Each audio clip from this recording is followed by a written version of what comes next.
আসসালামু আলাইকুম ওরহমতুল্লাহি ওবরাকাতু। ৫ই আগস্টের পর বাংলাদেশে রাজনীতির পট পরিবর্তনের পরে বিএনপি খুব দ্রুতই নির্বাচন চাচ্ছে এবং অন্তর্বর্তীকালীন সরকারকে চাপ দিয়ে আসছে।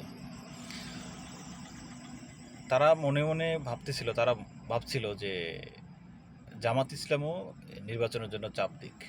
জামাত যখন স্পষ্ট করে বলে দিল যে আমরা সংস্কার চাই, নির্বাচনটা সংস্কারের পরে হবে, অলরেডি বিএনপি শক খেয়েছে তাদের এই কথা শুনে। এরপর থেকেই মনে করেন যে বাংলাদেশের যে বিএনপি জামাতের বিরুদ্ধে বক্তৃতা লেখালেখি শুরু করছে, তারপর থেকে মূলত কারণ এনে আপনার দেখবেন আওয়ামী লীগ যখন বিএনপিকে জামাতের সাথে কাজ করছে তখন রাজাকারের প্রশ্ন তোলে নাই, বিএনপি যখন কাজ করছে তখন প্রশ্ন তোলে নাই। এখন জামাত যখন নির্বাচনের বদলে সংস্কারটা আগে চাইলো তখন থেকেই শুরু হইলো এই অবস্থা। এখন জামাতের চাওয়াটা এটা অপ্রাসঙ্গিক না। হাজার হাজার ছাত্র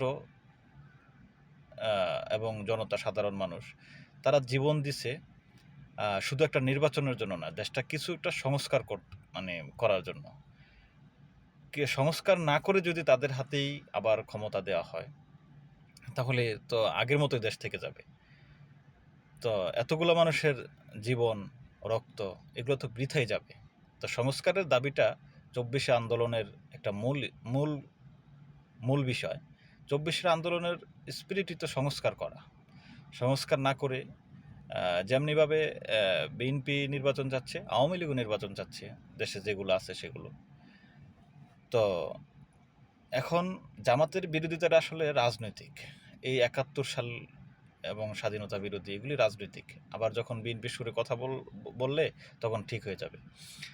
আর বিএনপি জামাতের ঐক্য এখন আপাতত মানে দরকার নেই, প্রয়োজনও নাই। কারণ জামাতের আর ঐক্য দিয়ে কি হবে? যদি দেশের বৃহৎ স্বার্থে যদি কোনো কিছু হয় তাহলে ঐক্য হবে, কিন্তু এমনি দলীয় স্বার্থে রাজনীতির জন্য ঐক্য হওয়ার কোনো মানে নাই। কারণ জামাত যা হারাইছে তা হারানোর তা হারাই ফেলছে, আর হারানোর কিছু নাই।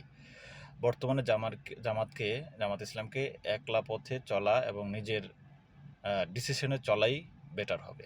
আসসালামু আলাইকুম রহমতুল্লাহি ওয়া বারাকাতুহু।